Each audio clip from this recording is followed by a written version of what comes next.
became a Seventh Day Adventist for over 25 years, right? Okay. And I used to be. But I left it in 2014 because I was sitting in the back and I was saying, like, just was uncomfortable. Something just said, get up and get out, get up and get out. And I was sitting there, and it's like I was forcing myself, but I kept hearing that constant desire just telling me to get up and get out. And I remember to this day that I left in 2014, and a lot of the people in the church, they was asking, they were saying, well, one of them came up to me that was a position of a psychologist.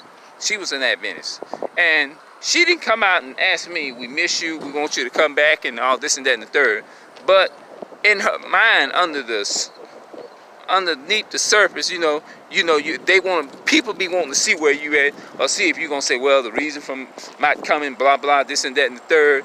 But I think I opened up and told her about some of the things as soon as I mentioned Esau, and I said the so-called white man put our people in the ghetto and in the slums, and I just went off into a lot of things to the best of my ability, you know what I'm saying?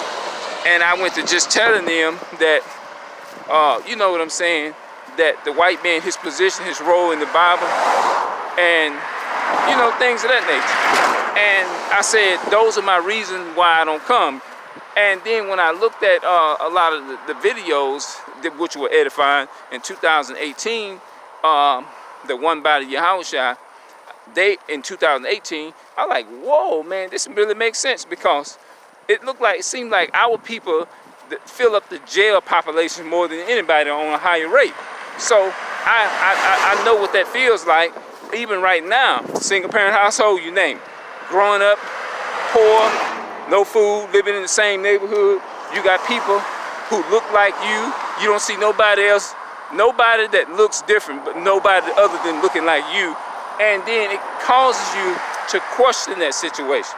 You got people in the neighborhood, everybody looking the same and looking like you, and we all in the ghetto and in the slum, but you don't see the white man, you don't see the Chinese, Asian man, Philippine, you don't see none of them kind of people, none of them foreign people in our neighborhood. So that's what really made it come alive for me, and it made sense to me, and I'm like, that makes sense, because you living in a neighborhood where it's nobody but you living, and people that look like you, darker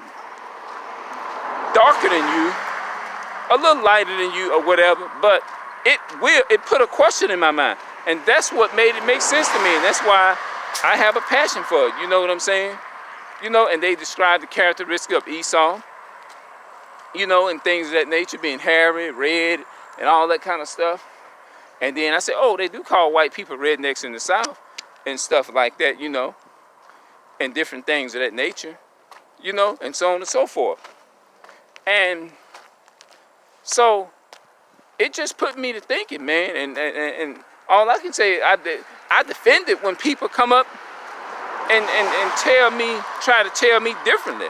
Like, I got into a debate last night with an elderly woman. She was trying to sit up there and tell me, you know how people try to attack you and make you feel low, or they're trying to say you a demon, you look like a demon, all because I said, okay, you're telling me I look like a demon. You're telling me I look like all these different things.